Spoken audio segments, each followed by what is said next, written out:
Welcome back to the channel. This is Trinity Storm and you are watching 8th and final part of What If Naruto Was Betrayed and Destroyed Konoha. If you enjoyed this video, please like, share and subscribe to the channel. Now wasting no more time, let's start the story. Konoha was encircled. That was the only way to put it. Iwa shinobi, Kumo shinobi, Suna shinobi, and Mist shinobi surrounded the leaf on all sides. 4 of the 5 major shinobi villages were present, each of them flaunting their flags, which were mixed with the Shogun of Shadow's own symbol above their own to indicate they were under the Shogun's command. Spring Country's samurai joined them, each with their own banner similar to the others. It was truly terrifying to see what Tsunade could see from the Hokage Tower. How could this have occurred? How did we end up with so many enemies? Naruto doesn't wield much power, does he? No. The Shogun of Shadows has arrived. He is the true cause of this. Kill him, and the others will flee behind their walls before sending peace envoys, Tsunade thought as she watched her shinobi defend the village and repel the enemy. Suna is led by the Kazekage at the western gate with his siblings. Mist is led by the Mizukage and Utakata at the eastern gate. Naruto is with the Shogun of Shadows at the northern gate. Iwa's forces are led by the Tsuchikage and his granddaughter at the southern gate. Kumo is led by the Raikage, but they are right behind Naruto and the Shogun, with the 3 having an important conversation. Damn it. Prepare proper defense along the walls and street barricades to make movement on the ground difficult. Commanded Tsunade before, and Jiraiya felt a sudden blast of chakra from Naruto's position. Naruto didn't seem to be giving her enough time to prepare a proper defense. The blonde Uzumaki unleashed a wind jutsu at the northern gate, obliterating the large doors that the Leaf Shinobi had shut upon seeing signs of the invasion force and injuring many of Konoha's defenders in the process. Naruto, the Shogun, Killer Bee, the Raikage Fu, Ni Yugito, and Kumo Shinobi entered the Konoha after the action was completed. The civilians screamed as they fled to safety in shelters, and Leaf Shinobi moved against the invading forces. Naruto smirked as he saw these Konoha shinobi repelling them and moved quickly with the others to combat them all. People feared the power of Jinchuriki for a reason. They were extremely powerful, difficult to kill, and could easily kill a large number of enemies if they unleashed the Biju's power in a fight. It was one thing to face one Jinchuriki, but facing several, each with complete control over their Biju's chakra and weapons crafted by an Uzumaki master-level weaponsmith, was insane. It didn't take long for the Leaf Shinobi who tried to defend their village to be turned into a mangled heap of bloody flesh. As they moved through Konoha, the other sides attacked as well, tearing massive holes in the walls with the awesome power of the Jinchuriki on those sides, or the large summons in possession of the Shogun of Shadow's forces.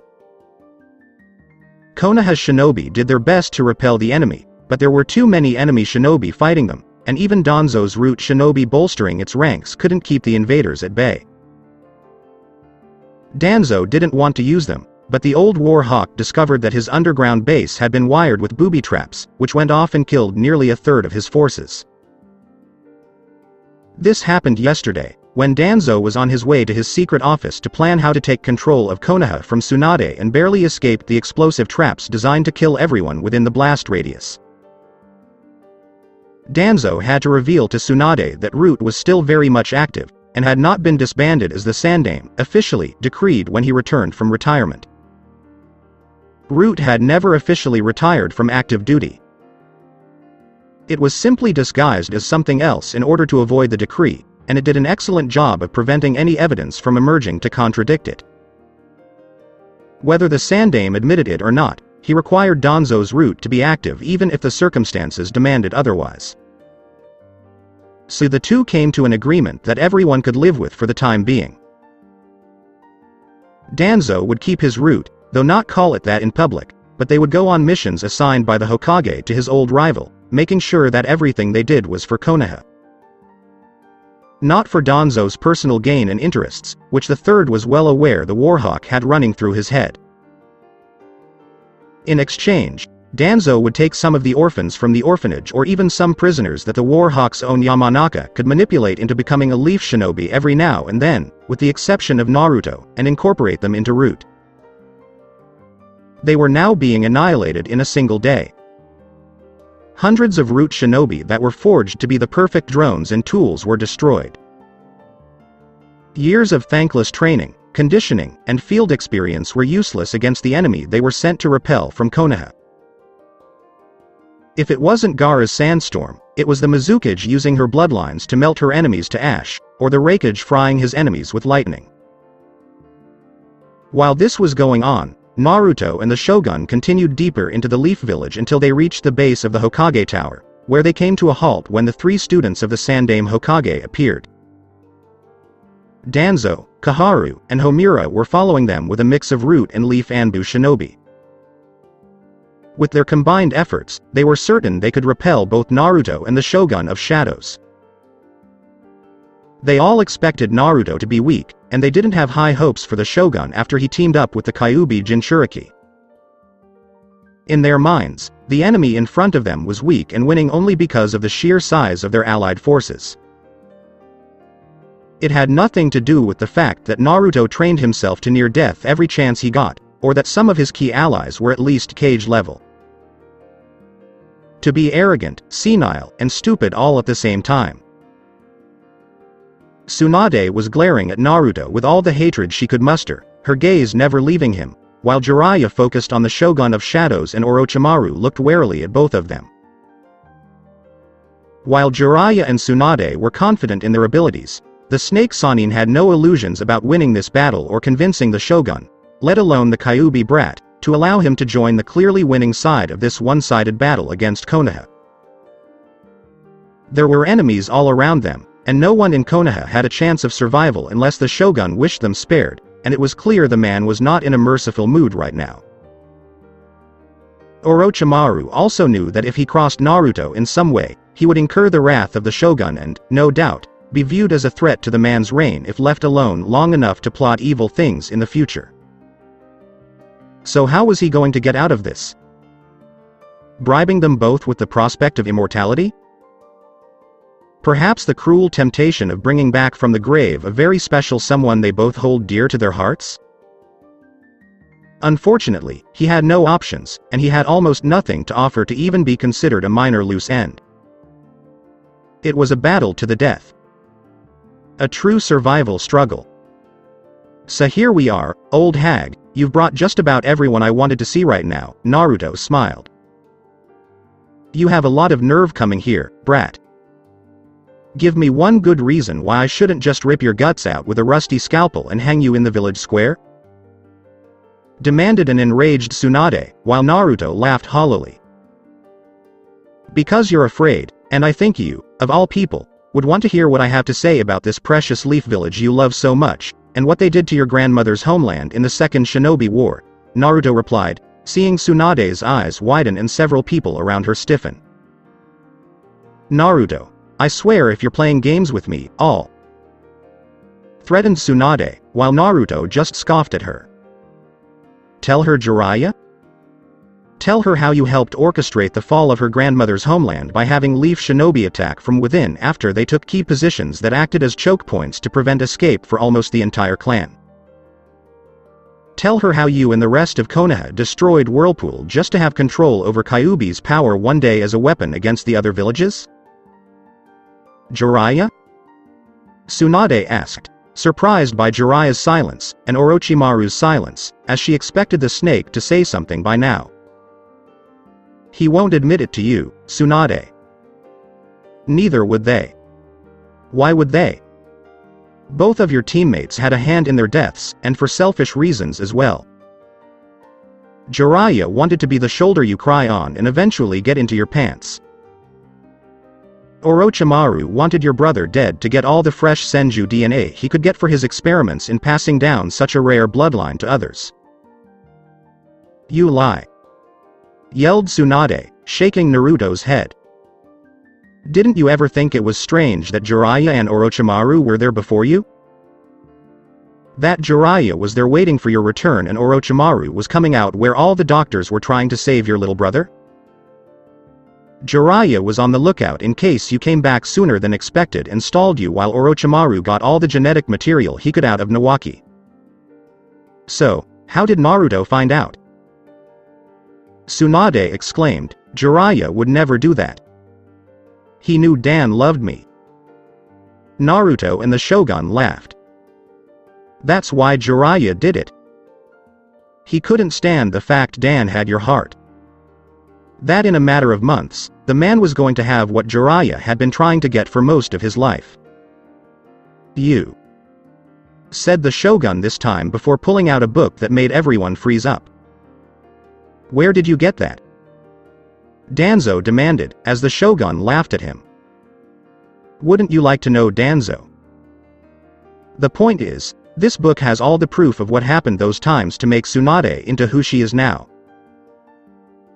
A pathetic woman, who even now, from the look in her eyes, would rather hate Uzumaki Naruto than admit her anger should be redirected at all of you, replied the Shogun as he noticed them all tense up. I don't believe you. I won't. Exclaimed Tsunade, her eyes now filled with hatred and madness from events that were too far gone to bring the woman back from the brink of insanity. To think you were of Uzumaki blood, the Shogun retorted, disappointed. I am an Uzumaki. I am an Uzumaki and a Senju. Don't you dare forget it. Exclaimed Tsunade, as the Shogun and Naruto shook their heads in disapproval. Your loyalty to Konoha says otherwise, the Shogun countered, knowing the woman was too far gone. What I want to know is how you got into all my bases in Rice Country before I even came here, Orochimaru demanded, while Naruto chuckled. I thought a prodigal genius like yourself would have figured it out, Orochimaru. The only way to outfox a snake is to employ another snake, Naruto replied before looking to his right, slightly behind the Shogun, and seeing Kabuto appear with a smile on his face. Kabuto. You dare to betray me? Exclaimed Orochimaru, while Kabuto simply smiled at his former master. You taught me well, Orochimaru-sama. Too well, in fact. What was it you said to me once? Oh yes. When you come across someone more powerful than yourself, Kabuto, you should always side with them until someone more powerful than them comes along. Do this and you will always come out on top, said Kabuto, while Orochimaru sobbed at having his own words and teachings used against him.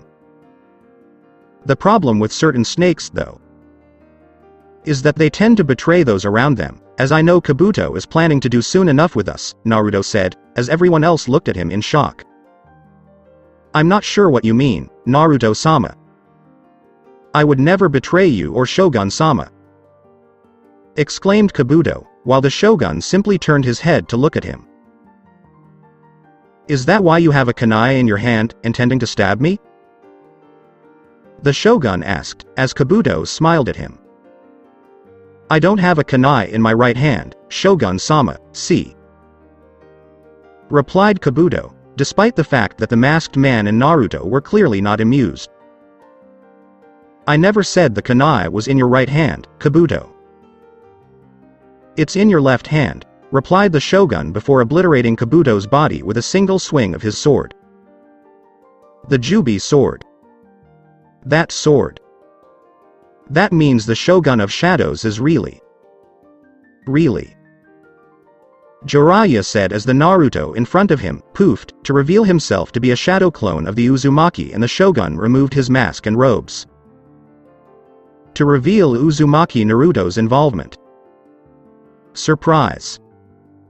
Exclaimed Naruto before bursting out laughing, shocking everyone in front of him.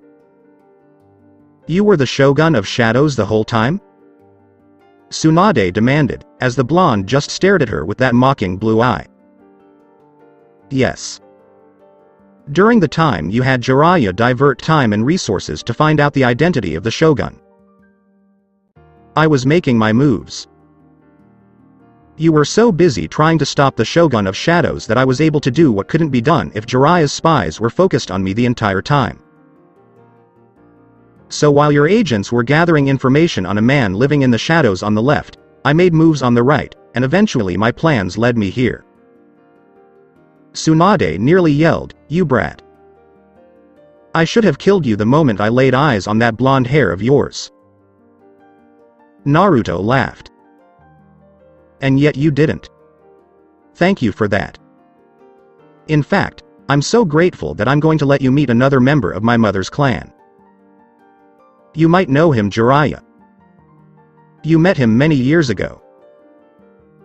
"In aim," Naruto said, as Jiraiya's face paled and, surprisingly, so did Danzo's before one of Uzumaki Nagato's 6 paths to pain appeared. "Hello, Jiraiya-sensei." "Shimura Danzo." "It's been a while," Nagato said via one of his paths. "Nagato? How? Does this mean both Konan and Yahiko are? Wait. How do you even know Danzo?" Jiraiya wondered as he noticed the man gripping his cane tightly and narrowing one eye. "He conspired with the warlord Hanzo to eliminate the 3 of us in exchange for forces to support his cause in overthrowing the Sandaime Hokage. After Yahiko was killed, I used the power of the Rinnegan to severely damage the allied forces against us, and get away with Konan to plot our revenge. Later, I killed Hanzo and took control of AIM for myself," Nagato explained, "with Tsunade, Jiraiya, Orochimaru, and... You'll still lose against all of us. Our will of fire will not be extinguished by some 2-bit abominations," Danzo declared defiantly. "Funny you say word Danzo. Tsunade.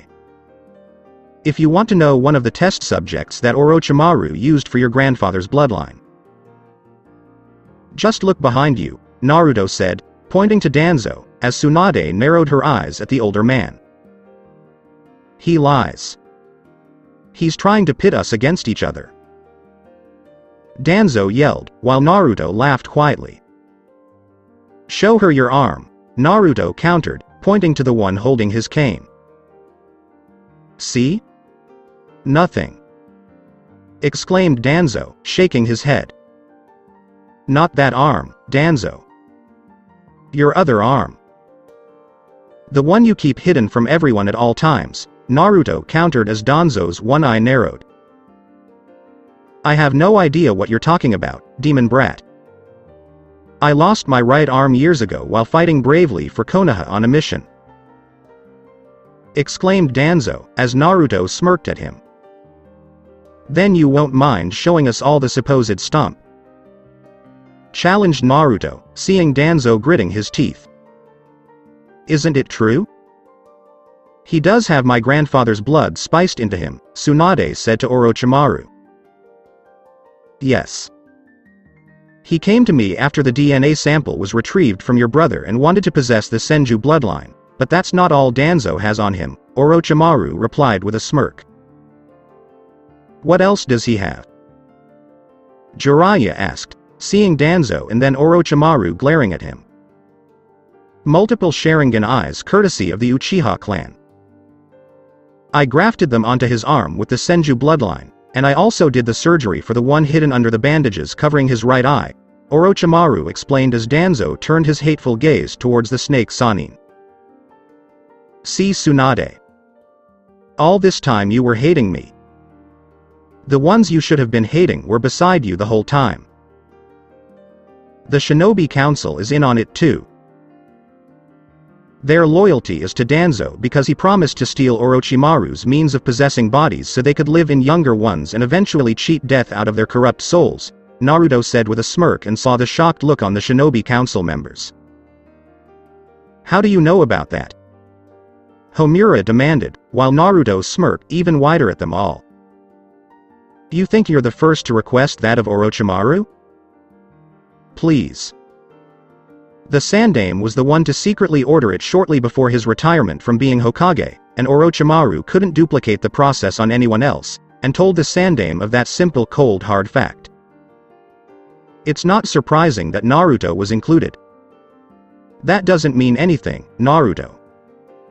What is in the past is in the past. You won't divide us in our common goal to end your life, said Jiraiya, who saw Naruto chuckle again and seemed amused for a second before becoming deadly serious. You really are that fucking blind? Your minds are filled with so much arrogance that you can't see the truth anymore, can you, Arobaka? Naruto declared, his enemy's attention now focused on him. Dream on, demon brat.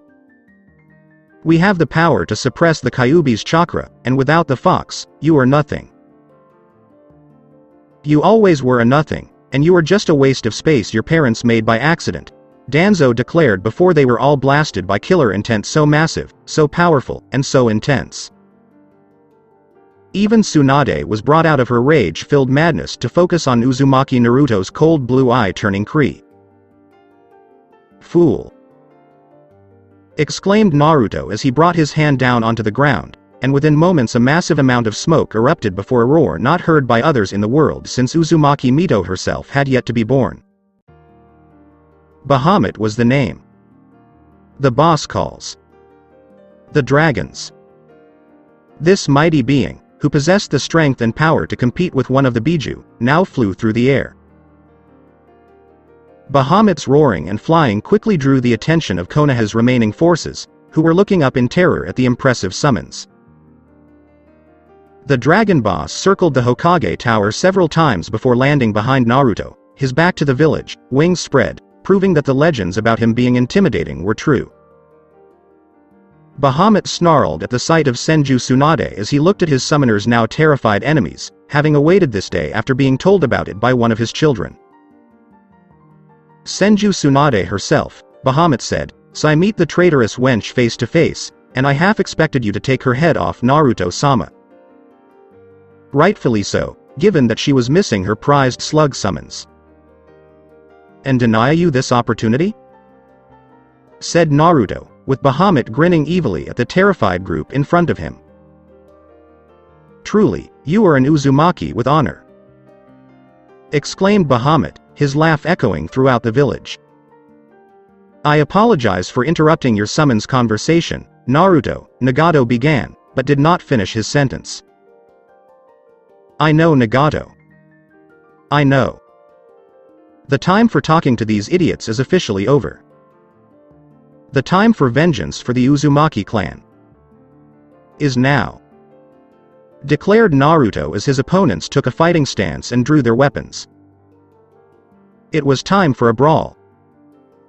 District of the Uchiha clan. It's funny how things come full circle, Itachi thought as he walked through the deserted area where he once lived and butchered his family.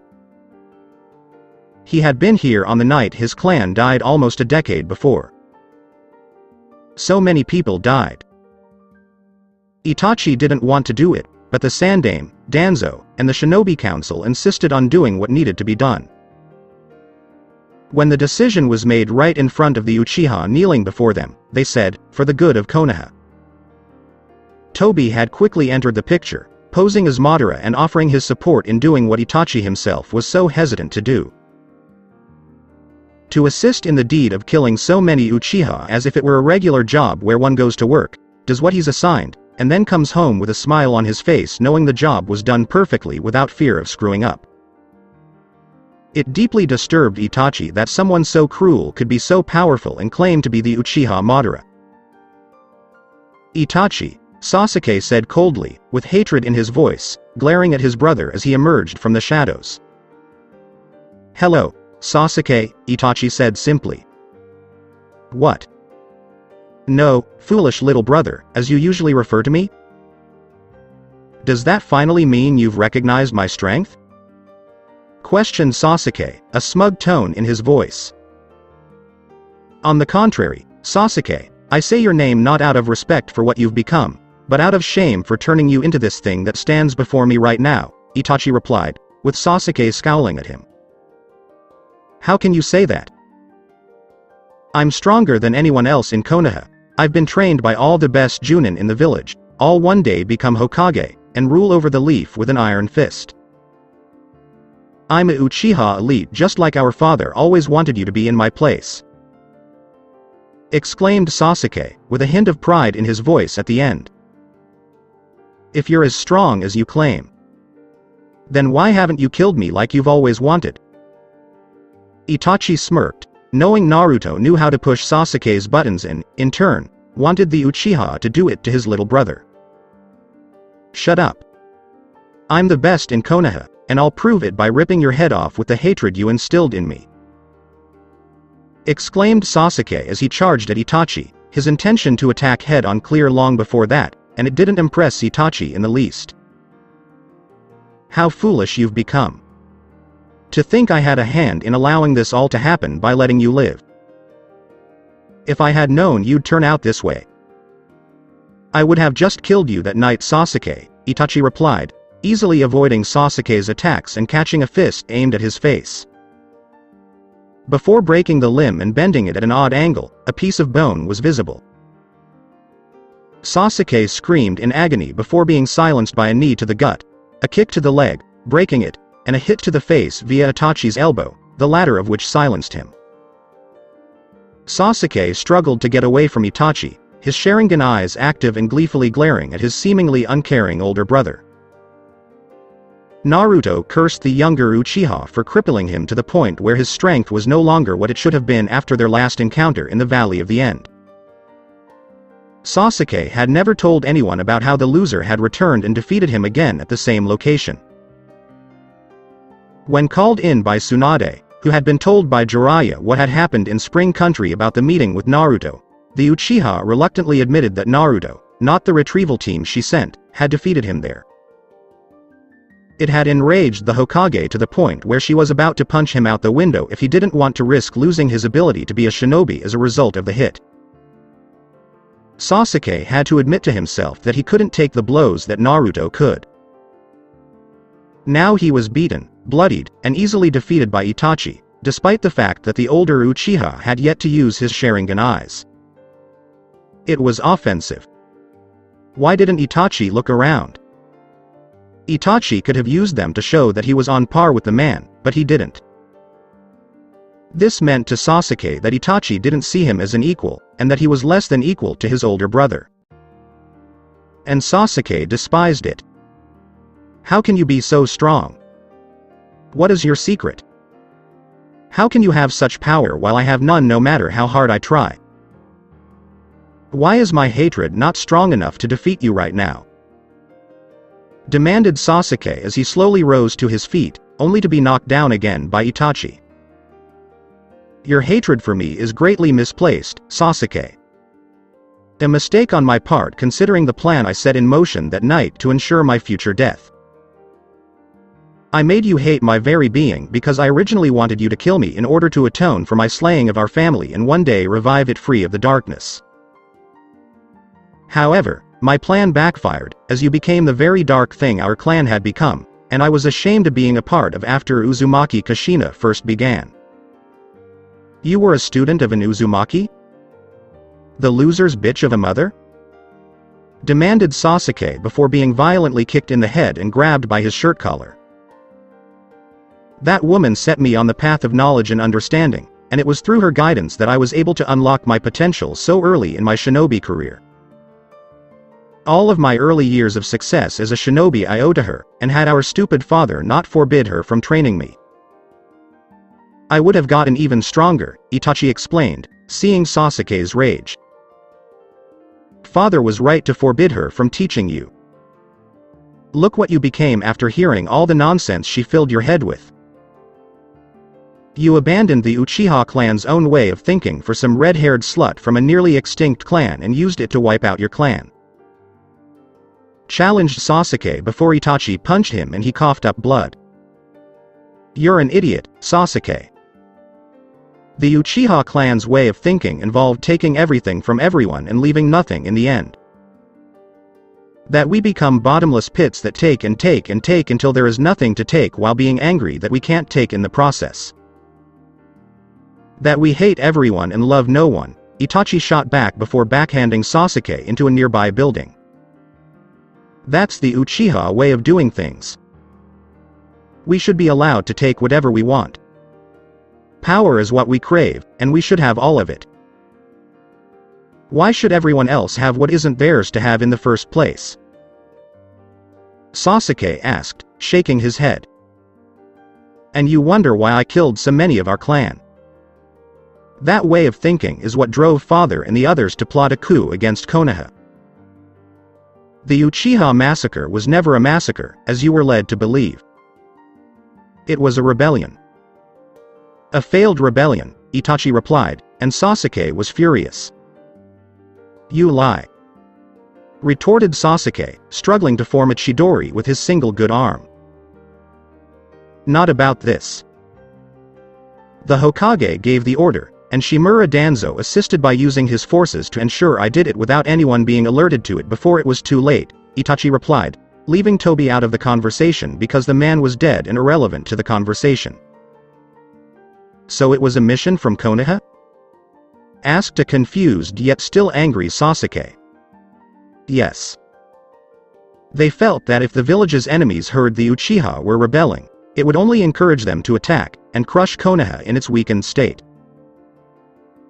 However, if they learned of it being a massacre at the hands of a single shinobi, the idea of Konoha being able to make such deadly prodigies would make them hesitate long enough for the village to recover. His entire life had been a lie. After I kill you, I'm going to kill them, Naruto, his forces, and this very village soon after. Exclaimed Sasuke, while Itachi simply sighed at his brother's behavior. This is typical Uchiha thinking. You're too late for that, Sasuke. Most of Konoha has already fallen to the allied force that is attacking. You cannot win against Naruto on your best day and while he is having his worst. This village will fall by his hands. Its people will taste his vengeance. Not yours, Itachi said as he ran at Sasuke at such a close distance to unleash his Chidori despite his damaged legs. Being close to and within striking distance helped to keep it from becoming a problem. I won't accept it. Chidori! Yelled Sasuke as Itachi took the Chidori to the chest with no flinch or pained expression on his face. Only at the wrist of the offending arm. Congratulations, Sasuke. You finally hit me, but only because I allowed you to, and for a reason I will now explain. Our clan is going to die. It is going to die with the two of us in this very area where everything began. Your Chidori, while impressive and accurate, was not able to kill me because of the insulation I have under my clothes. While I am slowly dying from this attack, it will not stop me from doing what needs to be done, and kill. What are you doing? Stop it. Stop it. Yelled Sasuke, struggling to pull away from Itachi but failing, and noticing Itachi's stop on a hand sign for Fox? A suicidal-based jutsu that takes the life of the one using it and anyone who comes into contact with him. It was used in the very first Shinobi War when sickly dying shinobi had nothing left to lose and wanted to take the enemy down with them.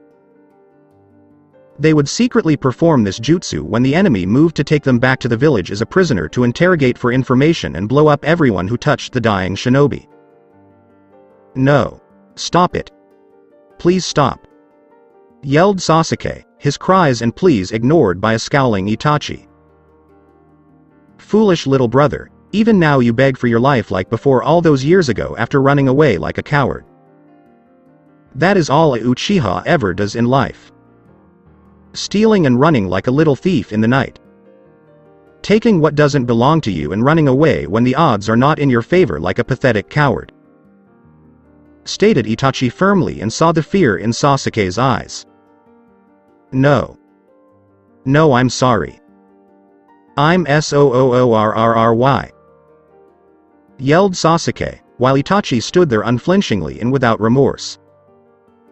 Forbidden ninja art. Interwoven death jutsu. Itachi exclaimed before the two Uchiha exploded violently, leaving a massive crater where they once stood.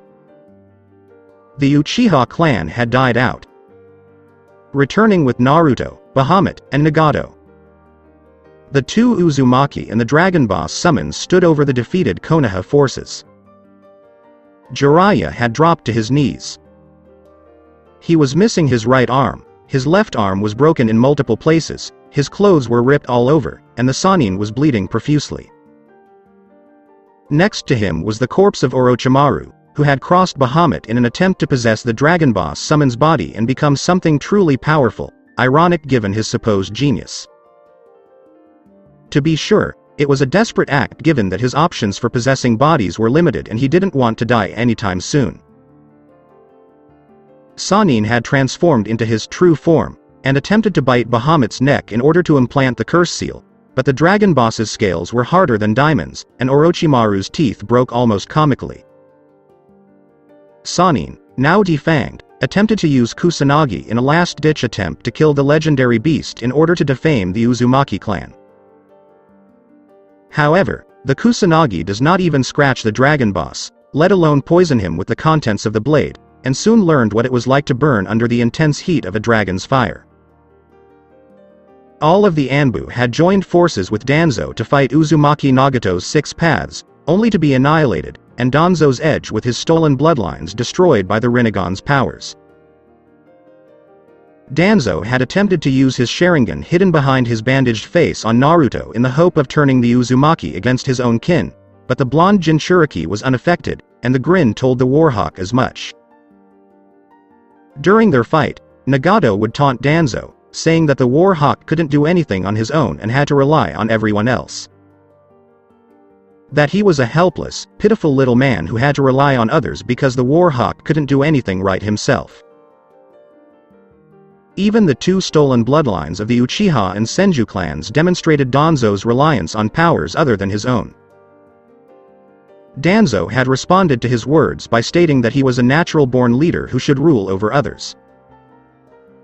That he was the chosen one to lead the world to a time of peace under his rule, and that he didn't mind if it was oppressive because he was on top of everything. When Danzo reached the point where defeat was as certain as the sky was blue, he played one final card, activating the seals on his body while stating that he would take everyone with him to hell so that no one would win except himself. He was a bitter loser. Nagato used his power to manipulate gravity, sending Danzo flying into the air and watching the war-crazed old man responsible for so many crimes against the world die a violent death deserving of such a man deserving of his own special place within the deepest part of Hell's 9th circle. After that, it was relatively simple to remove Kaharu and Homura by obliterating their old bodies with his other paths. They hadn't fought in over a decade, and unlike the Sandaime when he came out of retirement, they weren't powerful enough to hurt even the Nagato's paths. After one Shinra Tensai, the 2 old geezers were mangled corpses ready to be buried in the ground. Tsunade herself was staggering on her feet, her once strong eyes filled with fierce determination now filled with blind rage and insanity. Her clothes were ripped, shredded, torn, and stained with blood from the various wounds she received at the hands of Uzumaki Naruto. While Tsunade had the strength to level mountains, cause earthquakes, and level towns with a few hits, she fought with the finesse of a drunken brawler. The woman did not devote much time to taijutsu. She relied on her medical skills and the fear others had of being struck by the shinobi world's super strength. How does it feel, Tsunade? How does it feel to know that almost everyone around you is and was a traitor? How does it feel to know that you were wrong? That the only one who wasn't a traitor is the one you hate more than anyone else here? Jiraiya assisted in the destruction of Whirlpool, with the leaf killing all of your grandmother's kin for control of Kyuubi. Your own teammates assisted in the death of your little brother and lover, with I don't care anymore. I don't care about anyone. All my life I've had to give and give and give some more. I'm through giving. I'm through caring. I'm through loving. Exclaimed Tsunade as he attempted to land a hit on him. You are unfortunately a lost cause, and I can only pity you out of some form of respect since there is some Uzumaki blood in you from Mito-san, stated Naruto, as he was moving faster than Tsunade could hit before catching her right hand and kneeing Tsunade in the gut with a chop to the back of the head, knocking the 5th Hokage out. You will not win in the long run, Naruto. The death of an entire village? The destruction of entire clans? People will call this genocide. You will be seen as a tyrant. A monster. A fiend. Exclaimed Jiraiya as Naruto smiled cruelly at him. Only to my enemies, which I assure you have dwindled down to a trickle and will soon be no more, Naruto replied before nodding to Nagato, who snapped Jiraiya's neck and kicked him off the Hokage monument's ledge. The now dead Sannin was sliding down the Yondaime's head when his body paused for a brief moment in a position where Jiraiya appeared to be holding onto it before gravity did its job and the man's body fell downward below. It would be seen by the Leaf Shinobi fighting and would cripple their already dwindling morale as they fought their invaders. We have captured all of the clan heads, their heirs, and the various Junin senseis of the Rookie 9, Han said after appearing before Naruto stained in blood. Some of them are injured from the fighting, but they are very much alive, and they await your judgment, Naruto-sama. Good. I'll deal with them all myself. Put the clan heads and this bitch they call their Hokage up in the Hokage Tower in the room where they hold meetings. As for the clan heirs, detain them along with the remaining clan members from each family still alive in Konoha's stadium until later, along with their Junin senseis. I'll decide what to do with them when the time is right, Naruto ordered, with the Rookie 9. Guy's team was wiped out, with only Neji and Guy remaining from the once famous Genin team. Yes, Naruto-sama, Han replied before departing to carry out his orders. Now the only question I have is, where is the Haruno bitch I had for a former teammate? Shrugged Naruto, because she was either dead or dying. Elsewhere. Sakura was on the run for her life. She didn't want to face such formidable foes. Her mother had always insisted on letting others do the fighting. Why waste time doing barbaric labor when someone more qualified can do it for you? She would always tell Sakura. We Haruno women never get our beautiful hands dirty. Let the men or the brutish women who act like men do all the work, and we of the more refined and articulated female gender reap the rewards of their efforts when it's all over. Sakura's mother reasoned. The only thing you should be focusing on, Sakura, is finding a wealthy, powerful man, preferably from a noble clan, who can provide for you and give you anything your heart desires in life. Once you've had his children, you're pretty much set for life, and can take him to the cleaners if things don't work out. Sakura had been taught those words since she was a child. As a result, Sakura went after Sasuke at her mother's request. The Uchiha clan was a valuable and highly sought-after item, desired by nearly all of Konoha's women. They all desired what Sakura's mother desired, influence on the council as well as the clan's vast wealth. Years of Uchiha clan assets accumulating without being touched by Sasuke unless absolutely necessary had accumulated quite a bit, and the woman who arrived first with his child was essentially set for life. Sakura was forced to say those last 3 words by her mother. Sakura had only recently realized that her dream of marrying Sasuke was not as grand as she had made it appear to the rest of the world. After all this time, the sex was bland, bad, and extremely rare for the woman. She wasn't even pregnant despite taking fertility pills, so she should be pregnant with one of Sasuke's children by now. Of course, statistically speaking. Because of the invading forces, the Uchiha district was now on fire. Her wealth and fortune, which were rightfully hers after Sasuke's death, were to be depleted in order to compensate all parties involved in the attack. That is, if Sakura survives this ordeal and has to work for a living, she will be left with nothing. Despite being Tsunade's apprentice, Sakura had long since abandoned training soon after her marriage to focus on being the Uchiha clan's housewife and, of course, the eventual mother to Sasuke's future offspring. This isn't going to happen. This is not possible. Sakura thought before running into the one person in Konoha the woman didn't want to see again. Gaara Sabaku.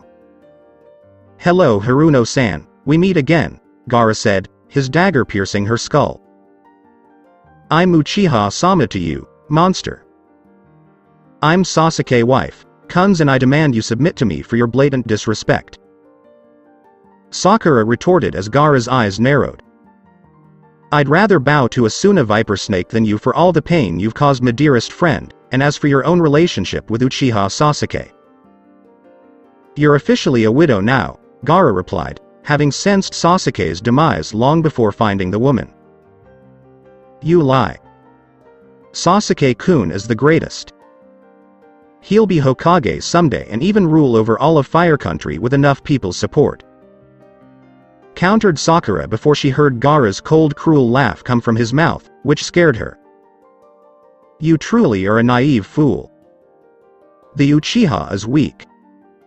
Pathetic to the point where their so-called greatness is laughable. It's no surprise the clan itself was destroyed so easily, Gaara said before shooting sand from his gourd and wrapping it around Sakura. You're not going to get away with this. Konoha's forces will stop you. Sasuke-kun will stop you. Sakura exclaimed before her mouth was covered in sand and she was consumed by it. Before Gaara crushed Sakura's body and killed her. Konoha's forces have already been crushed, just like your precious Uchiha, Gaara said as he called back his sand and walked away to find any remaining stragglers. Hours later, Hokage Tower meeting room. They were sitting in their once respected seats at the table, denoting them as Konoha clan heads. However, unlike their usual well-kept appearance, they had been beaten, ragged, and torn asunder by the invaders, and had ultimately been defeated by them. Each clan head sat in their seats, from Inuzuka to Aburame to Hyuga and so on, with the bloodied Hokage now awake and tied down like the rest of them. Chakra suppression cuffs were on them, and behind each clan head stood a Jinchuriki, ready to strike if any of the defeated Konoha shinobi before them tried anything. They turned their heads to see Uzumaki Naruto walk into the room, staring at them with an unreadable granite face, and they turned their heads again to see Uzumaki Naruto walk into the room, staring at them with an unreadable granite face.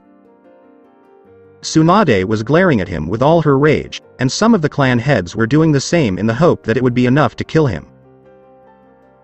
In case some of you were wondering, the civilian and shinobi council members were all killed earlier in the battle, and you are all that's left of Konoha's government within these walls, Naruto said as he walked further into the room and noticed many of them wishing to be free in order to attack. And is that supposed to frighten us? Sume growled at him.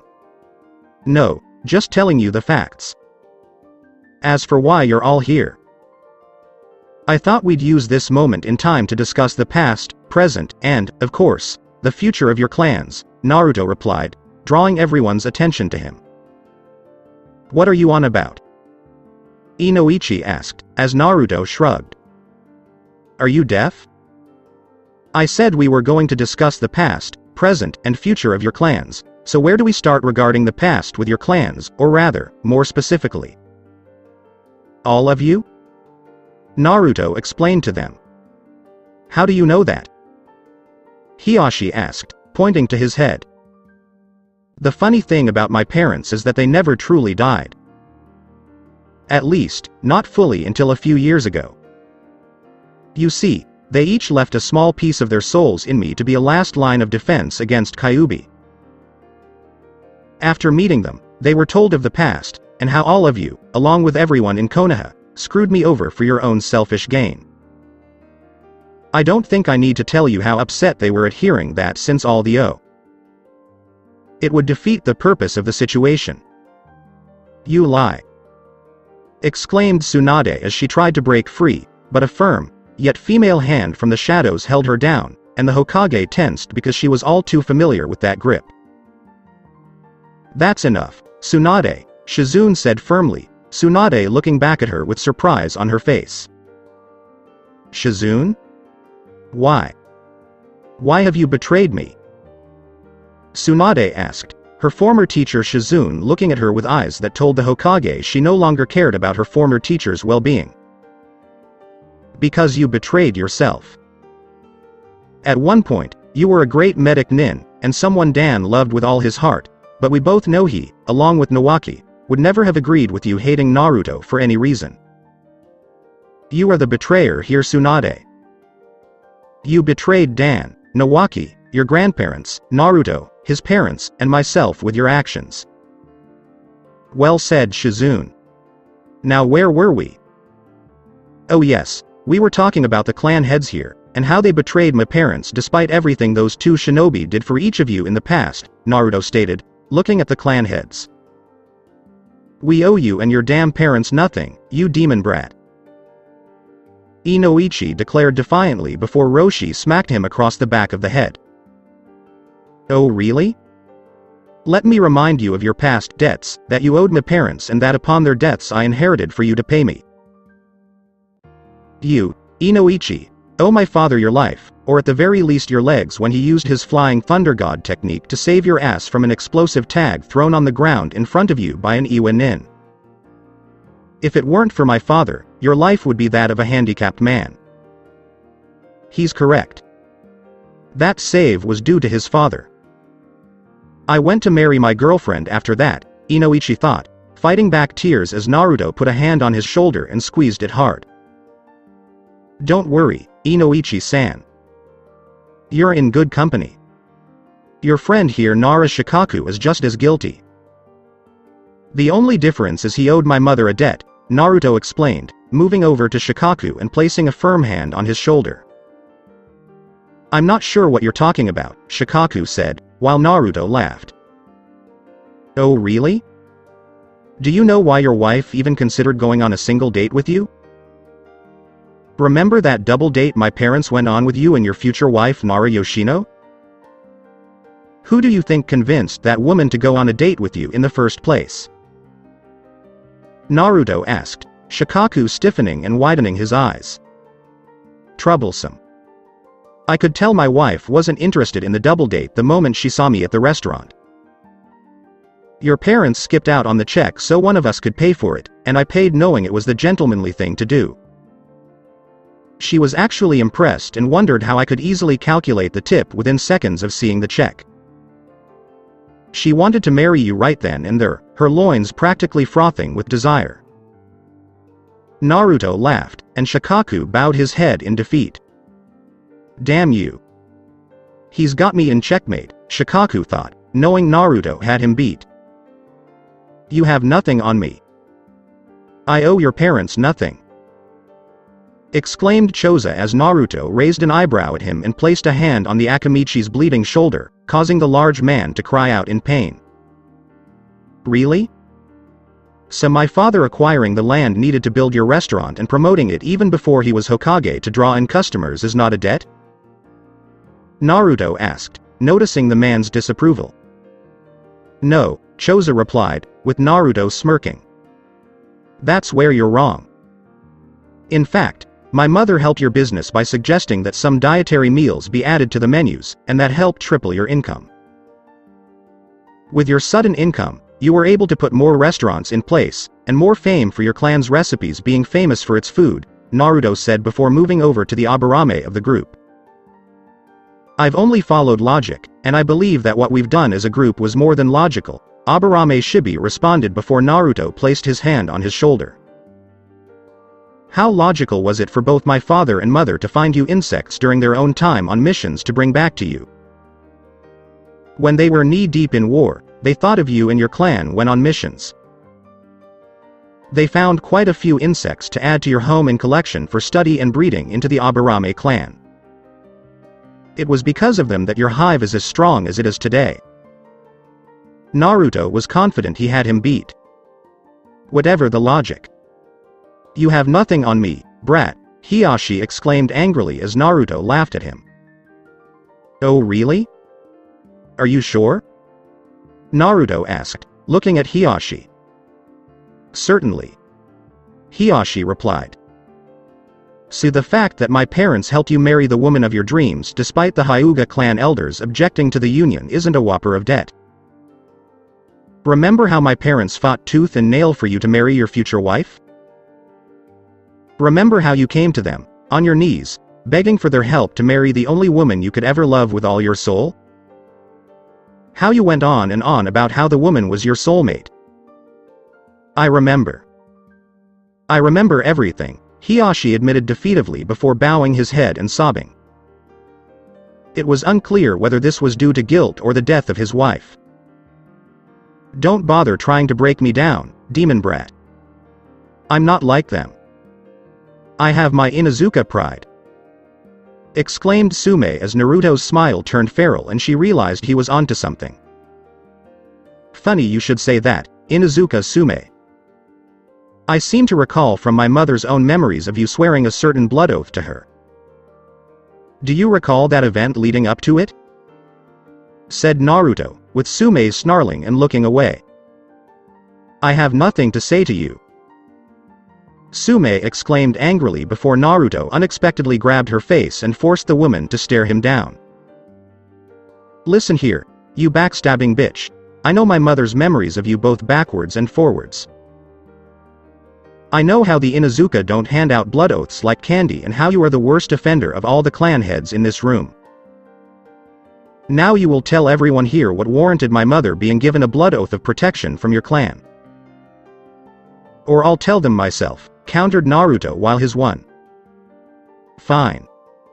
It was during the last Shinobi War, and I was a Chunin back then. I was on a mission that went bad for my team, and I was the only one to survive. Iwa Shinobi leading the ambush had me tied up, some were leering at my body, and whispering about all the things they wanted to do to it. They would have within at least a few hours of my capture, but Kushina came in out of nowhere, and caught. I'm sure my mother wouldn't have saved your ungrateful life if she had known you'd betray me. Said Naruto, clutching the woman's shoulder tightly until Sume cried out in pain. This doesn't change anything, Naruto. You're still a monster. Tsunade exclaimed angrily, while Naruto simply looked at her. Perhaps in some twisted way, I am a monster. But I wasn't born one like you think I am. Oh no. I was made one. By the Sandaime, by its councils, clan heads, even my two very own godparents, one of whom is sitting before me in this very room. However, I am also finding the term monster to be such a very broad term for me, and would prefer to have myself called something else befitting my actions against my. And exactly what word do you want to be labeled with? Tsunade asked, a snarl on her face. I prefer the term fiend, replied Naruto before snapping his fingers, and Tsunade watched in horror as the Jinchuriki behind the protesting clan heads killed them all. You bastard! Yelled Tsunade as she struggled and failed to get out of her chair. Naruto put his hand on her shoulder to stop it.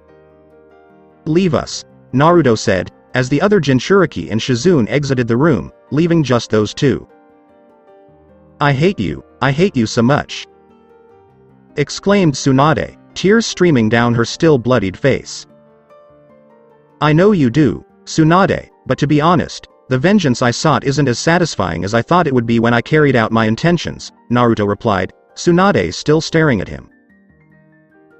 Perhaps that's your conscience telling you that your actions against Konoha are wrong, Tsunade replied, while Naruto chuckled.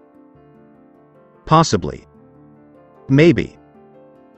But I honestly doubt that is the case when I look back on all the crap I went through growing up while you and Jiraiya were out embracing your vices. You were entrusted by my parents to watch over me all those years ago, and you spat on their wishes. You were entrusted with their legacy, their joy, and what they hoped would be the Leafs' future. While I may not be the Leafs' future like they hoped, you will pay for this one day. I just wish I could be alive to see it, Tsunade shot back, and Naruto smirked at her before slashing the woman's back and chest with the sword of Jubi. Who is the naive baka? My dear godmother? Asked Naruto before drawing the sword, wiping away the blood with a flick of the wrist, and allowing the woman's head to slump against the desk in front of her. As he walked out of the room, Naruto casually threw an explosive tag behind him, which landed on the desk, and made a hand sign to start the slow countdown to the tower's demise. Naruto used the body flicker to leave the Hokage Tower and reappeared in Konoha's hospital. Memories of past abuse assaulted his mind, resulting in him being here, at the mercy of doctors, and the nurses doing very little to get him treated. For the time being, the Uzumaki concentrated on the room Shizune had told him would house the man responsible for the loss of his one eye after the Shoden's jewels destroyed pieces had been sliced into by his target's sword. "You're here. Shizune said you'd come," Iruka said as he watched Naruto walk into the room, neither of them having seen the other in 4 years. Naruto had clearly matured, as Iruka could see. Had gotten rid of the orange jumpsuit, the brash, loud attitude, and the act of an idiot. Now he was the calm, collected warrior he had heard so much about, with darker colors, with orange being the minority in the color spectrum, and noticed the sword in his hand releasing crimson-yellow electricity with strange markings on the side of the blade. Naruto could see that time had not been kind to Iruka since they last saw each other and fought 4 years ago. The man's body shriveled up on him. If the skinny limbs revealed by the hospital gown were any indication, his body had lost a lot of weight. Iruka's face was also wrinkled, making the former Chunin Academy teacher appear twice his age. Even the scar on the man's face appeared to have gotten worse and had almost doubled in length since Naruto last saw him. The man had obviously not gotten enough sleep, and his eyes showed signs of borderline insomnia. "The last few years haven't been kind to you, Iruka," Naruto replied, as Iruka shifted slightly in his bed. "Your injury did more than leave a scar, Naruto," Iruka replied, and Naruto examined him once more. "Clearly. While it wasn't my intention when I injured you, I'm not exactly pleased with the results, and I'd also assume you've been suffering in silence due to the lack of get well cards I see," Naruto said, looking around the room, which was devoid of anything indicating that people other than the medical staff had visited the man. "I've had visitors, including the Konohamaru Corps," Iruka countered, while Naruto simply shrugged. "And how long ago was that, Iruka? A few days? A week? 2 weeks? Nearly a month?" Naruto asked casually, knowing the man wouldn't give him a straight answer out of pride. "Shut up," Iruka replied, but in hushed tones that proved Naruto correct. "I thought so. In the end, you were forgotten. You've been in here alone for a while now.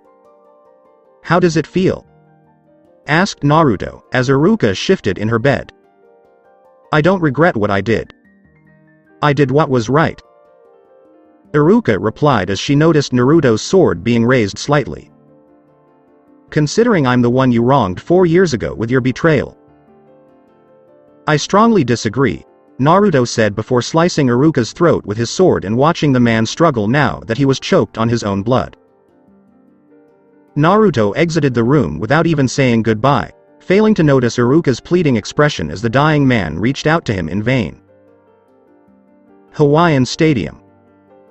The sound of the Hokage Tower exploding drew the surviving Konoha shinobi and civilians to witness the destruction of the village's government right in front of their eyes. They had lost a piece of their history, their past, their greatness, and where 5 of the village's strongest people referred to themselves as the Hokage of the Leaf. It dealt a significant blow to their morale.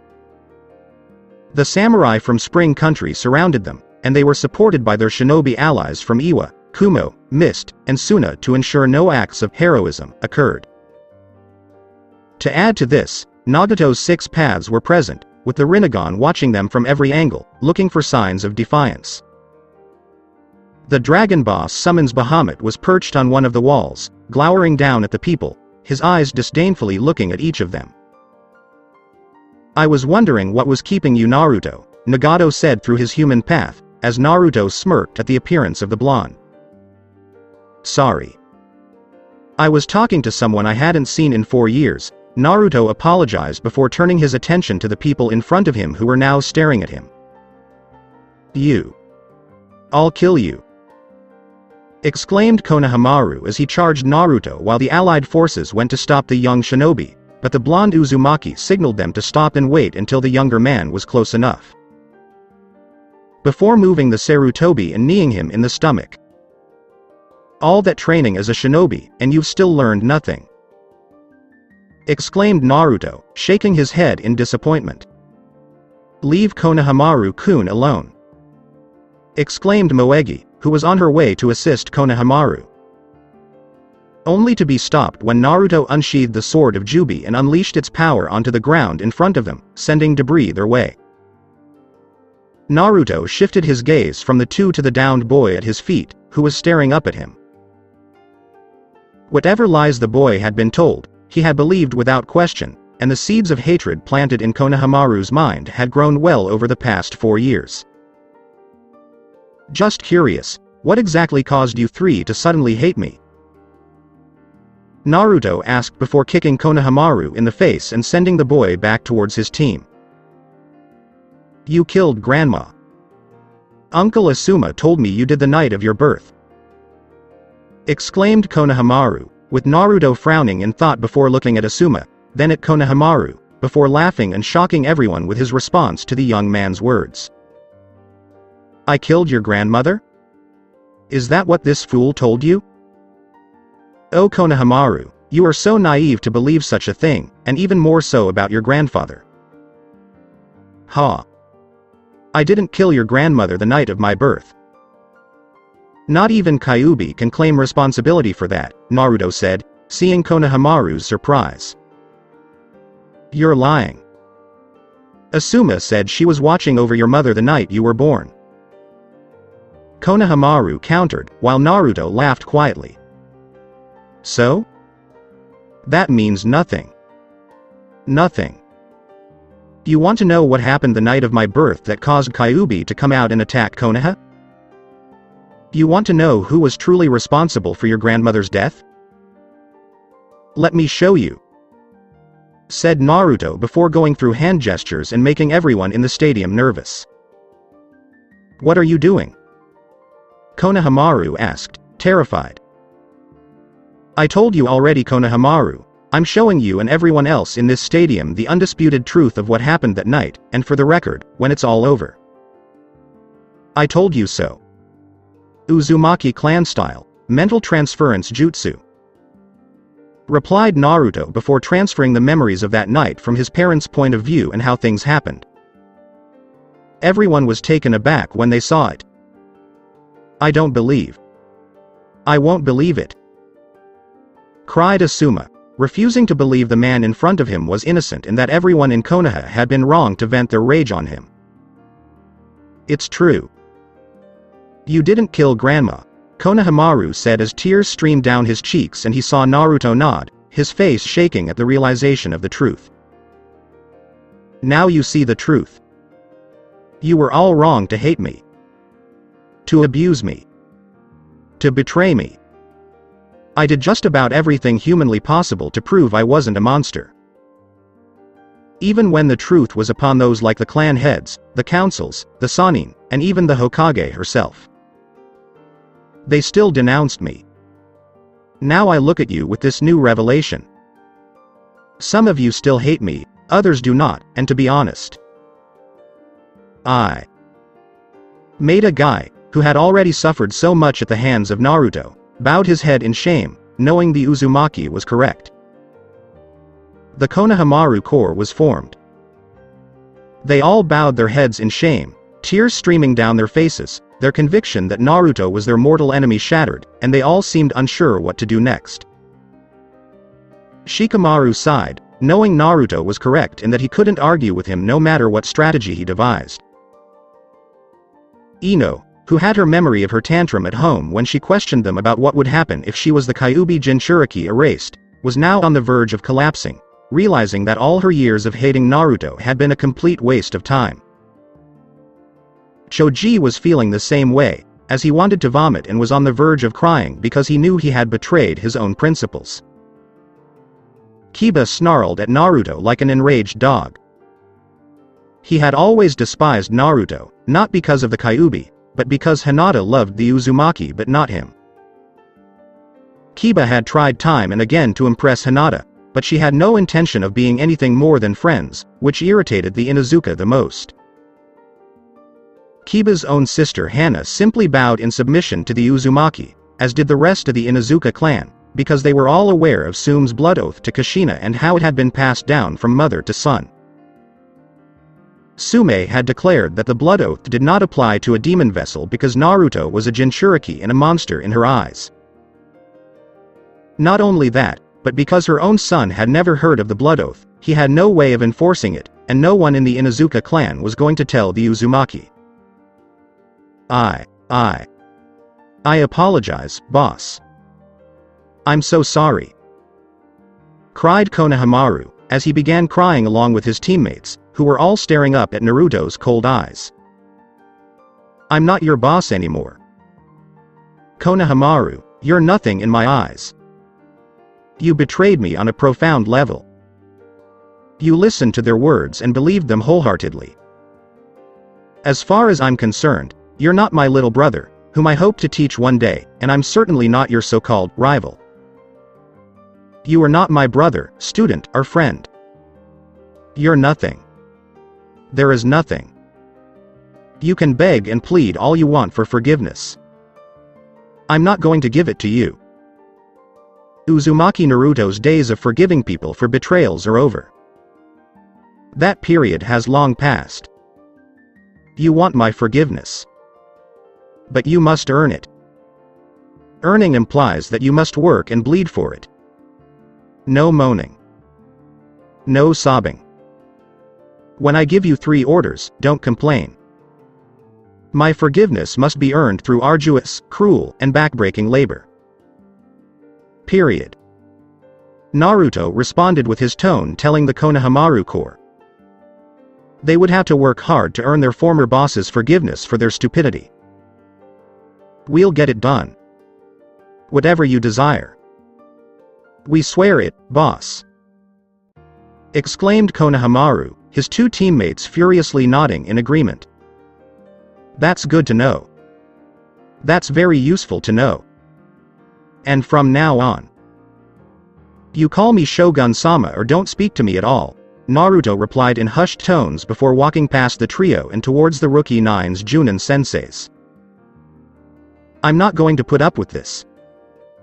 With his trench knives drawn, Asuma exclaimed, my father died because of you. Your father died fighting Orochimaru in a scheme he devised with the man to unite the village under an invasion he assisted in planning, Naruto retorted.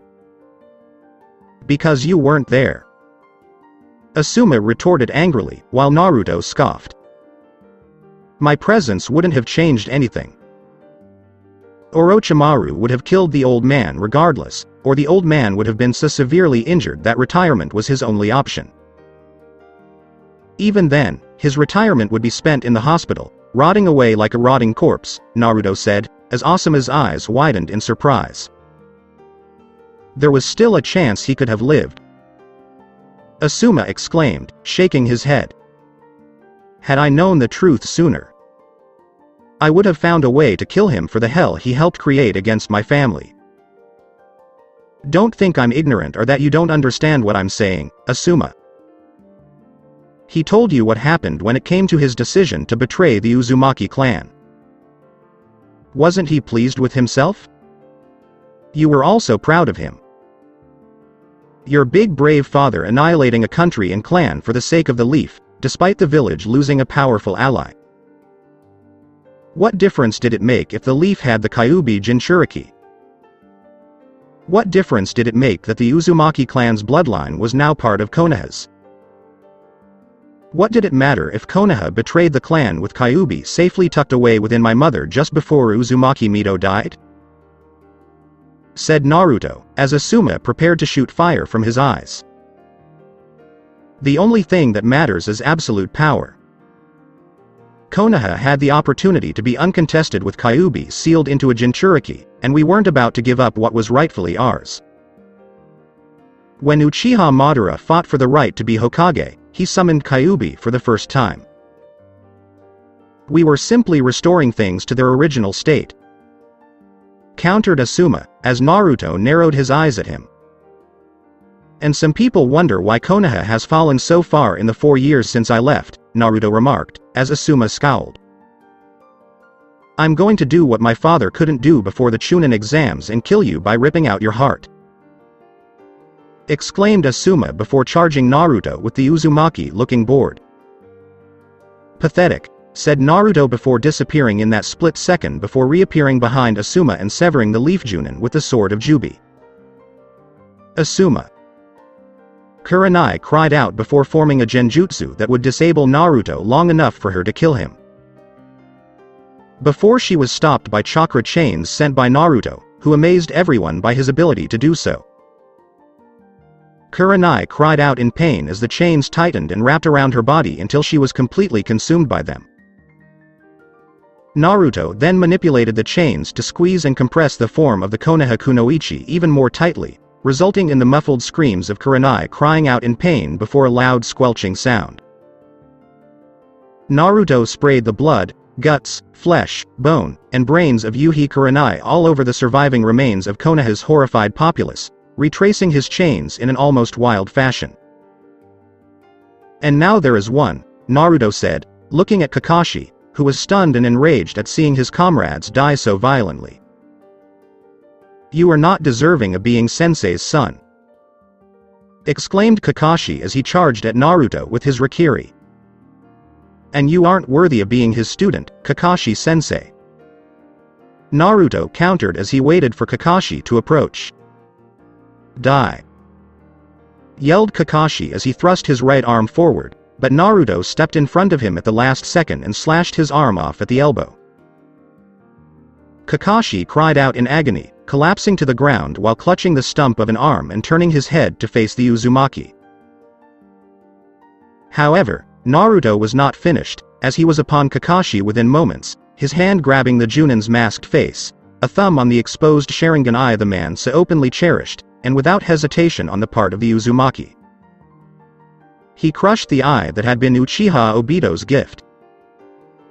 Kakashi could only scream in agony, his one remaining arm grabbing the arm with the hand crushing the Sharingan eye Obito had given him years before, and now begging the Uzumaki to stop. Stop. Stop. Naruto, please. Don't take my Sharingan eye away from me. Obito is all I have left, pleaded Kakashi, while Naruto stared at him with cold fury in one of his blue eyes. How many times have I pleaded with people not to hurt me? To stop attempting to murder me? To stop making my life a living hell for the sake of being ignored? As my pleas fell on deaf ears all those years ago. So will yours, Naruto replied before a quick thrust of his thumb permanently destroyed the Sharingan eye, with Kakashi's cries of pain growing louder until the blonde Uzumaki had had enough of his bitching by running the sword of Jubi right through the severely injured man's chest. Sensei. Obito. Rin. I'm sorry, Kakashi thought, and images of those people scowling at him for his actions appeared in his mind, as did his father, who spit on the ground in front of him. Kakashi, you are not my son. You betrayed your sensei, as well as his wife and son. Do you know why I chose to defend my friends over completing the mission? It's because missions come and go, but the friends we make and the memories we make with them last forever. You ruined their memories. You have betrayed everything they stood for, which makes you less than trash. Kakashi, farewell. My fallen son, this is the last time we will ever see each other in the afterlife. Dad? No. I apologize. I'm sorry. Whimpered Kakashi, tears streaming down his cheeks, and the man fell to the ground dead after Naruto drew his sword and flicked the blood away. Is there anyone else? Naruto asked, with everyone shaking their heads no. What will happen to us now? Hana questioned why Kiba kept growling at him. That's for me to figure out, and you'll find out later. Naruto replied, Konan. Perform the genjutsu, before feathers fell from the sky and knocked out his prisoners. Our agreement remains in effect, said the Raikage, who had appeared beside Naruto. Yes. After I sort through those I've killed and those worth sparing, roughly half of the Hyuga clan is yours. My half will remain in Fire Country, and the other half will be given to you. Caged bird seals will be prohibited, and those who possess them will be removed by me, Naruto explained, the Raikage smirking at him. And you marry Yugito, the Raikage added as the woman blushed. Deal, Naruto replied, watching the Raikage leave while the Tsuchikage approached him. Or, more precisely, the new Tsuchikage. Sandame Tsuchikage apparently died of heart and back complications a few hours ago. In more ways than one, it was very convenient for Naruto. Konan was not present, but many assumed she was guarding Nagato's real body as she usually did, and didn't consider that she may have had a hand in it before getting into position to use the same genjutsu that Kabuto used during the Chunin exams 4 years ago to start the invasion. Naruto had ordered Kabuto to teach Konan before the Uzumaki's own had even begun. If it's not too much trouble, Iwa would like to claim the Aburame clan for our village, and possibly interlace them with our own bug-affiliated clan, Kuretsuchi, as Iwa's new Yondaime Tsuchikage, requested, knowing that the Kamizuru clan would benefit from this action. Suzumbachi, her dear friend, was the current clan head of the Kamizuru clan and the granddaughter of the first Tsuchikage. They'd been trying for years to become the greatest of bug-using clans, and bringing in the Aburame clan would help them get there. Half of them will accompany Iwa. The other half remains in this location. Copies of everything related to the Aburame clan will be sent to you, just as copies of the Hyuga clan's notes on the Byakugan will be sent to the Raikage, Naruto replied, with Kuretsuchi smiling shyly at first. Listen. About what happened when we first met. Kuretsuchi said after a long conversation with her grandfather about Naruto, and she owed him a major apology for pretty much everything that had happened since then. Don't worry. I understand, Naruto said, his smile making the female Tsuchikage blush slightly before nodding and leaving his company. Naruto, Gaara said, and Naruto smirked at his friend. I haven't forgotten about Gaara. With a copy of the clan's notes, half of the Nara clan is yours, and yes, I am going to marry Temari. Not for Suna's sake, but because I genuinely care about your sister's happiness, Naruto said, as Gaara nodded, and he was gone in a swirl of wind. Naruto-kun! Exclaimed Terumi Mei, as the Mizukage walked over to him with a sway in her hips, making sure to press her lovely rack against him. Yes, Mei? Naruto asked, the woman purring into his ear.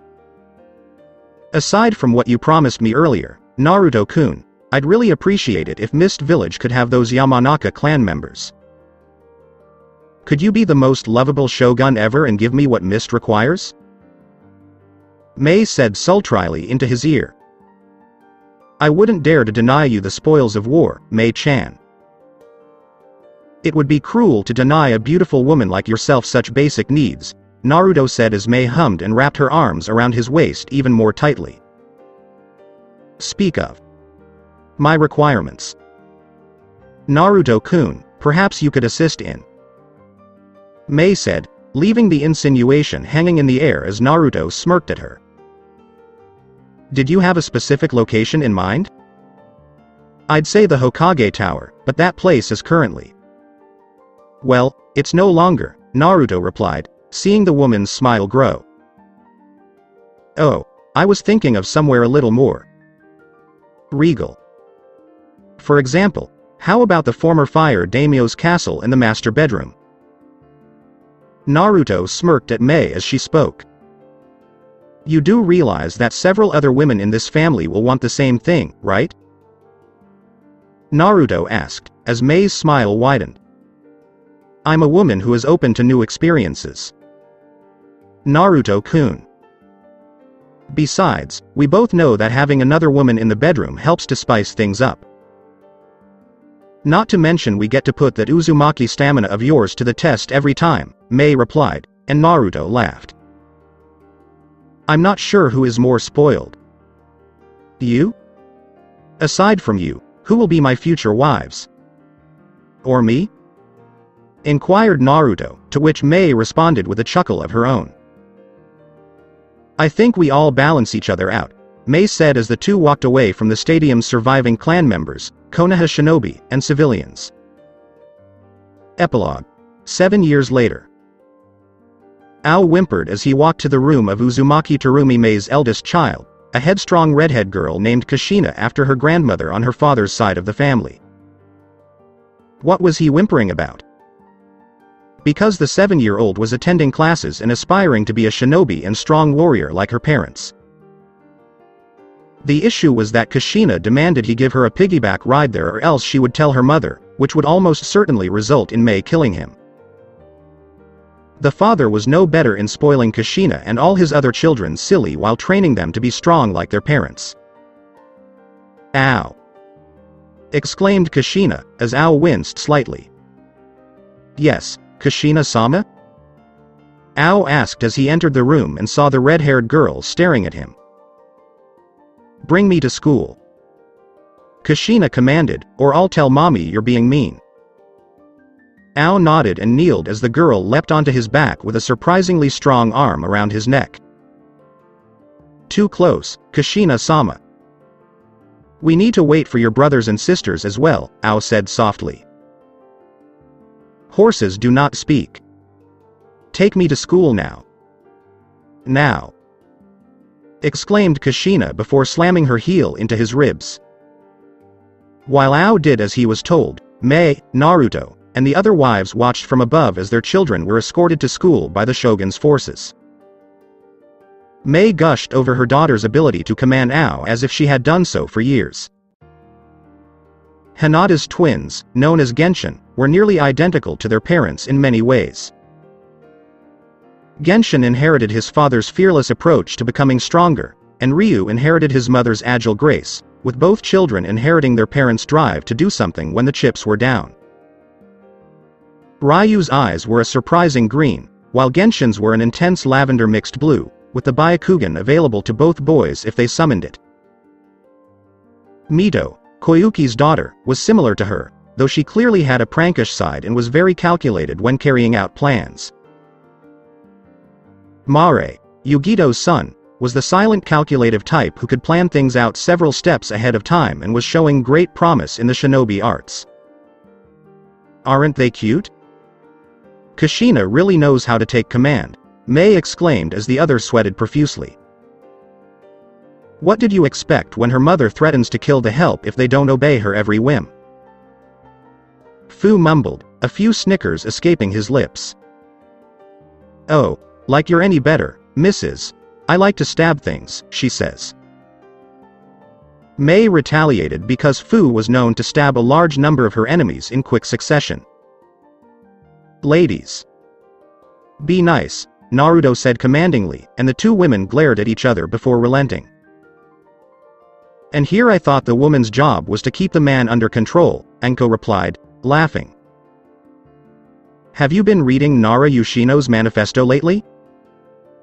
Naruto inquired as he noticed Anko stick her tongue out at him and give a cheeky grin. Hardly. It may be a holy book for feminists, but I'm not like that, and I owe you too much to be like them, responded Anko, who had married Naruto 2 years after Konoha fell and the Shogun's supremacy over the elemental countries was established. I'll remember that for the future, Naruto sighed, reflecting on how things had changed to this point. Konoha had vanished. Akatsuki was no longer alive. Nagato had been healed, had married Konan, and they now had 2 children. The two had retired from shinobi life, but Naruto knew they would continue to train in order to stay strong and protect their children until they were strong enough to defend themselves. His former friends were either dead by his own hand, repenting while in his service doing missions, or, in the case of some, notably Kiba, rotting away in jail. The Inuzuka had refused to admit he was wrong about Naruto, if only because he was angry about Hinata finally being with the blonde Uzumaki, and then because Hana had pledged herself to the blonde's service right in front of her little brother. Kiba had thrown a fit at the time, spewing every hateful word he could think of at Naruto, who had ignored the male Inuzuka and focused on the female of the clan kneeling before the Uzumaki to show mercy to the clan that had wronged him the most. Kiba would have continued to yell if Hinata hadn't struck him in the throat with a gentle fist strike and then knocked him out with another to the head. While being dragged away, Hana vowed to fulfill the blood oath to the Uzumaki as it should have been done all those years ago, and even offered her very body to him to do with as he saw fit to reinforce that belief. That she would be his loving, submissive concubine to whatever he commanded, and that all Hana would ask Naruto was to spare Kiba's life. Naruto had been opposed to having Hana as a concubine because it would give the woman a reputation among others as a slut living the high life by spreading her legs for him, but Anko had whispered into his ear saying that she could be a concubine now and his future wife later on. Naruto was taken aback by Anko's suggestion, but chalked it up to the woman wanting to spend some time alone with Hana, and after discussing it with the others, he agreed. Hana married him 2 years ago. Kiba remained imprisoned, and the guards who kept an eye on him reported that Inuzuka was still mumbling in his weakened state about his hatred for Naruto, but there was little the man could do. To be safe, the blonde planned for Kiba to die in a few days when his food was laced with enough tasteless sedatives to kill the fool and be done with him. Hana had tried for 7 years to contact her brother, but Kiba had called her the Shogun's whore, and basically made his poor sister cry tears while fleeing the room. Naruto thrashed Kiba to within an inch of his life for it. Peace had been restored. Kumo had half the Hyuga clan in its village, which was thriving nicely based on what he had seen when visiting the Raikage and hearing how Neji became a father before dying from the burns he had suffered from not being treated for so long. Of course, Neji did not become a father through natural procreation with a woman, but instead had the doctors extract the DNA while the man was sedated, and soon had several Kumo Kunoichi become mothers to the man's offspring. If Neji was informed or was aware that Naruto was the Shogun of Shadows, the Hyuga showed no signs of concern. His final days were spent flipping a coin with his one good hand, looking at the side that ended up showing, and not saying anything to anyone. One doctor walking down the hall after passing Neji's room claimed to have heard the Hyuga laugh loudly. Though it was unclear whether Neji did or did not because no one could believe someone like him, in his condition, could laugh at anything after all he had been through. Naruto believed that if Neji could do one thing out of the ordinary in his life while still remaining within his power, it would be to laugh. All those years of being solemn, never really smiling, laughing, or having fun. He's lucky he didn't snap or have a meltdown sooner. It's almost difficult to believe that 7 years ago, the world knew of peace and stability under your rule, Naruto-kun, Hinata replied, with Naruto smirking at her. I brought order out of chaos. The previous way of doing things was corrupt and harmful to everyone. With my way of doing things, people are happy, healthy, and enjoying life without taking it for granted, Naruto said as he kissed her on the cheek, making the Hyuga blush from the contact. You truly are an incredible person, Naruto-kun, Fu said as he glomped onto him and nuzzled against his face. Took the words right out of my mouth, Yugito said in response to Fu's statement, and the other women in Naruto's life agreed. Thank you, ladies. Come on, people. Let's go see Koyuki's new film. I hear she plays a perky master thief who falls in love with the very person she is attempting to steal from, and the man himself is a mysterious warrior of the shadows, Naruto exclaimed. That's because you play the character she falls for in the movie, you baka. Exclaimed Anko, who was chasing Naruto around the room. With Naruto's abilities, she had no chance of catching him. Unless he wanted her to, and then only for the angry makeup sex that would ensue. Up or down, being chased by angry or happy women, Uzumaki Naruto's life was perfect now, and he wouldn't trade it for anything. Not even all the ramen in the world will suffice. Maybe. So that's it for today. I hope you guys enjoyed it. Don't forget to like, share and subscribe to the channel for more awesome stories like this. Thank you. See you all in my next video.